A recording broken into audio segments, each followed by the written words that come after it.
Welcome. Not softly, not casually, and not by accident. If you are here, it is because something in you sense that narcissistic abuse is not just cruelty or ego gone wrong, but something far more systematic and far more corrosive. Tonight is not about comfort or surface psychology.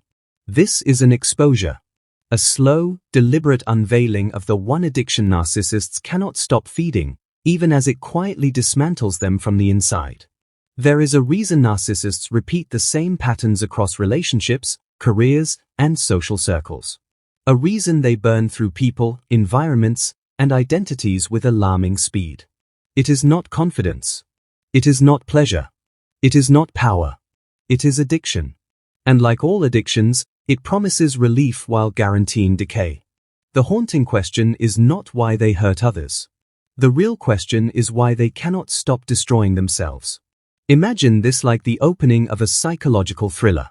Everything looks polished, controlled, superior. The narcissist appears composed, desirable, admired.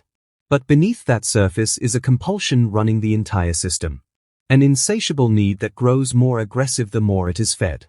The camera does not focus on their charm. It zooms in on the cracks forming behind it. Most people believe narcissists feel too powerful to collapse. That belief is comforting, and it is wrong. What you are witnessing is not strength, but chemical dependence on external validation, attention, and conquest. The addiction is not to people. It is to regulation. And regulation acquired through domination always carries a price. Survivors often ask why the narcissist seemed driven, restless, unable to be satisfied. Why no amount of admiration, loyalty, or availability ever stabilized them? The answer is disturbing. The very thing narcissists chase to feel alive is the same thing that accelerates their psychological erosion. This addiction does not announce itself loudly. It disguises itself as desire, charisma, ambition, and confidence. Society rewards it. Friends excuse it. Partners internalize it. But internally, it behaves like a slow-burning fire, consuming identity, empathy, and coherence with relentless precision. What makes this addiction especially dangerous is that narcissists experience temporary relief every time they feed it. Each new source of attention feels like rescue. Each conquest feels like control restored. And each moment of relief deepens dependency, ensuring the next crash will be more severe. If you have ever felt discarded, replaced, or confused by how quickly a narcissist moved on, this is not because you were insignificant. It is because addiction does not form attachments. It consumes resources. And it always needs more. Tonight, we are not romanticizing narcissists or demonizing them. We are dissecting the machinery. Because once you understand the addiction driving them, their behavior becomes predictable, their power diminishes, and your confusion dissolves. Stay with me. Because the addiction-destroying narcissists is the same one that nearly destroys the people closest to them. And understanding it changes everything. To understand the addiction destroying every narcissist, you have to strip away the myths that protect them. Narcissists are not addicted to love, sex, admiration, or people in the way most assume. They are addicted to regulation. Their internal world is unstable, fragmented, and flooded with shame they cannot metabolize. External attention acts like a drug that temporarily organizes their chaos. Without constant stimulation from outside sources, their sense of self begins to dissolve. Producing panic, they will do almost anything to escape. Inside the narcissist is not confidence, but a collapsed core held together by performance. Their false self operates like scaffolding around a damaged structure. Attention, desire, admiration, and conquest are not pleasures, they are emergency supports. Each new supply source injects momentary coherence into their identity.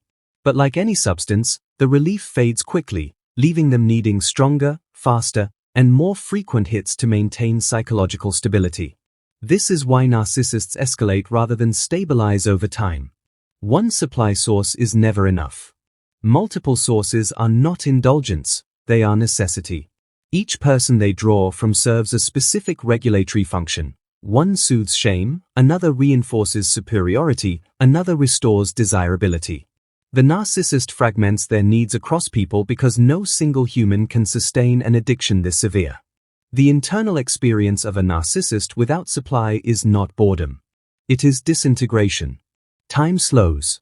Identity weakens. Emptiness expands. The self begins to feel unreal. This is why they panic when attention drops and rage when admiration fades. What looks like entitlement from the outside is actually withdrawal from the inside. Their fear is not abandonment in the human sense. It is annihilation. Being unseen feels like non-existence. Being irrelevant feels like death. And so they chase stimulation relentlessly, mistaking intensity for vitality and conquest for meaning. The addiction convinces them that more supply will finally stabilize them, even as it accelerates their collapse. Unlike healthy attachment, narcissistic supply does not integrate into the self. It never becomes internal security. It burns off quickly, leaving no residue of safety behind. That is why narcissists repeat identical cycles with different people, environments, and roles. The addiction does not learn. It only demands. Every new supply source increases fragmentation. The narcissist must maintain multiple masks, conflicting narratives, and parallel realities. Over time, this erodes coherence. They forget who they are supposed to be with whom. The performance becomes exhausting. The system begins to crack under its own complexity. What survivors often sense but cannot articulate is this growing instability. The narcissist becomes more erratic, less present, more reactive. This is not confidence increasing. It is control slipping. Addiction always consumes more than it provides. The cruel irony is that narcissists interpret this instability as proof they need more supply, not less. Instead of slowing down, they accelerate. Instead of consolidating, they expand. The addiction tightens its grip by convincing them that relief is just one more conquest away. This is the psychological trap they cannot escape. The very behavior they believe keeps them powerful is the mechanism dismantling them from the inside. And once this process reaches a certain threshold, control begins to fail in ways they cannot manage. The turning point begins when the addiction stops delivering the control it once promised. The narcissist still has supply, still has attention, still has access, yet something feels wrong. The relief is shorter. The highs are thinner. The crashes are sharper. What once stabilized their internal chaos now barely holds it together. This is the moment when power quietly shifts, not because the survivor fights back, but because the addiction starts demanding more than the narcissist can extract without exposure. As control weakens, the narcissist intensifies behavior. They increase frequency, urgency, and risk. They provoke stronger reactions, chase faster validation, and seek stimulation that feels more extreme, not because they enjoy it, but because the old dosage no longer works. Addiction always escalates. And escalation always leaves evidence. Patterns become visible. Masks slip. Stories contradict. The performance grows sloppy under pressure. This is where survivors often feel something change before they can explain it. The narcissist feels less grounded, more reactive, more frantic.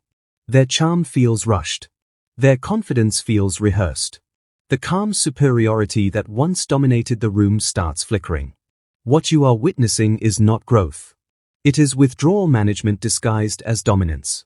When a survivor begins to emotionally disengage, even slightly, the addiction registers threat. The narcissist senses reduced access to regulation and responds with urgency. Love bombing may return suddenly. Guilt may intensify. Crisis narratives may appear. These are not genuine reconnect-ion attempts. They are emergency measures to restore supply before instability becomes visible to others. The plot twist is this: the narcissist believes they are doubling down on power, when in reality they are revealing dependency. The more aggressively they chase supply, the clearer it becomes that they cannot function without it. What once looked like choice now looks like compulsion. What once looked like confidence now looks like panic in controlled form. This is also when the survivor's clarity increases. Not because the narcissist explains anything, but because the pattern exposes itself. The survivor begins to see repetition instead of uniqueness, mechanics instead of mystery. Emotional hooks lose effectiveness when the machinery behind them becomes visible. As the survivor withdraws belief, the narcissist loses leverage. Arguments stop working. Justifications feel empty. Accusations land without impact. The addiction depends on emotional engagement to maintain control, and when engagement fades, dominance collapses quietly but decisively. The narcissist may attempt to reassert superiority through dismissal or discard. This is not empowerment. It is damage control. Ending access feels safer than risking further exposure of dependency. Discard becomes a way to pretend the loss of control was intentional. For the survivor, this phase feels surreal. The intensity that once felt overwhelming now feels hollow. The chaos loses its gravity. Emotional distance replaces fear. And in that distance, power reverses without confrontation. This is the psychological plot twist narcissists never anticipate. Addiction makes them predictable. Awareness makes survivors untouchable. And from this point forward, the collapse accelerates. Once the addiction begins to fail, the narcissist enters a phase that looks like confidence on the surface but feels like free fall internally. Control no longer feels automatic. It has to be forced, managed, and constantly reinforced. This is when behavior becomes sharper, colder, and more performative. They are no longer enjoying dominance, they are maintaining it. Every interaction turns into a calculation, every relationship into a transaction, because without constant regulation, the internal structure starts to fracture. Social consequences begin quietly. Inconsistencies emerge. Stories no longer line up. Different people receive different versions of the narcissist, and those versions start colliding. The addiction requires secrecy and separation, but escalation makes containment impossible. What once felt like mastery now feels exhausting. The narcissist becomes hypervigilant, suspicious, and reactive, scanning constantly for threats to their image and access to supply. Internally, panic replaces superiority. The narcissist experiences waves of emptiness that no amount of attention fully resolves. Moments of admiration feel thinner. Validation wears off faster. Instead of feeling empowered, they feel briefly relieved, then immediately hollow again. This cycle produces irritability, impulsivity, and emotional volatility that others begin to notice, even if they cannot name it. The addiction also corrodes empathy further. When supply becomes harder to extract, people stop feeling human and start feeling like obstacles or tools. This accelerates isolation. Relationships become shorter, more transactional, and more unstable. The narcissist burns bridges faster than they can rebuild them, mistaking intensity for connection and control for loyalty. Survivors watching from a distance often notice a stark contrast.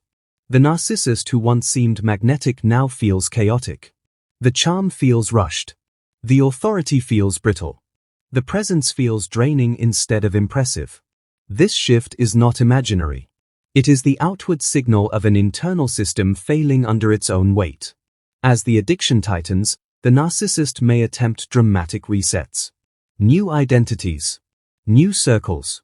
New narratives. These are not transformations. They are resets designed to recreate the illusion of control before collapse becomes undeniable. Each reset works for less time than the last, because the underlying dependency remains unchanged. Shame begins leaking through cracks in the performance. It appears as rage, contempt, or cold withdrawal. The narcissist cannot tolerate being seen as dependent, so they attack anything that threatens exposure. Criticism feels catastrophic. Boundaries feel humiliating. Indifference feels annihilating. This is when the narcissist's inner world becomes increasingly unstable. Sleep disturbances, impulsive decisions, reckless behavior, and emotional numbness appear. The addiction that once promised power now demands constant maintenance just to prevent psychological breakdown. For survivors, this phase confirms what intuition sensed long ago. The narcissist was never in control. They were managing an addiction that consumed everyone around them, including themselves. Distance becomes not just protective, but clarifying. What remains is not victory or revenge, but a sober understanding. The collapse is not dramatic from the outside. It is slow, corrosive, and largely invisible. But it is real. and it is irreversible. The final truth is not poetic, and it is not kind. The addiction-destroying narcissists is not desire or ambition, but dependence on external regulation. They cannot generate stability from within, so they borrow it from others until nothing remains to borrow. Survival, for those who escape, begins when you stop trying to be the thing that stabilizes someone who is structurally unstable. This realization is not bitter. It is clarifying. It returns responsibility to where it always belonged. Healing does not arrive as forgiveness or closure. It arrives as orientation. You begin to understand that what felt personal was mechanical, what felt intimate was functional, and what felt powerful was compensatory. This knowledge does not numb pain immediately, but it removes confusion. And confusion is the most exhausting symptom survivors carry. When you see the addiction clearly, the narcissist's behavior loses its hypnotic pull. You stop asking why you were not enough and start recognizing that no one ever was. The endless pursuit of supply was never about you. It was about keeping internal collapse at bay for one more moment. Survivors often fear that understanding this makes them cold or detached. It does not. It makes them precise. Precision replaces self-blame. Clarity replaces rumination. You stop re-entering the same psychological maze because you can finally see the walls. The most dangerous lie survivors internalize is that empathy will save broken people. Empathy without boundaries becomes self-erasure. Healing teaches you that compassion does not require proximity, and understanding does not require exposure. You can acknowledge someone's pathology without sacrificing yourself to it. This is where real empowerment begins. Not in proving what happened, not in correcting the narcissist's narrative, but in no longer needing to participate in it. Your nervous system learns that peace does not require resolution with someone who cannot tolerate reality. Narcissists cannot follow you into this clarity. Their addiction requires mirrors, reactions, and emotional currency. When you stop providing those, they lose access. Not because you punish them, but because you are no longer available for extraction. What replaces the chaos is not excitement or intensity. It is stability, predictability, quiet. These may feel unfamiliar at first, even uncomfortable. But this is what safety feels like after prolonged psychological warfare. You did not survive because you were stronger than the narcissist. You survived because at some point, you stopped feeding the addiction that was consuming you both. That choice rewired your future. The narcissist is destroyed by the addiction to be regulated by others, but the moment you stop being their source, you take your life back.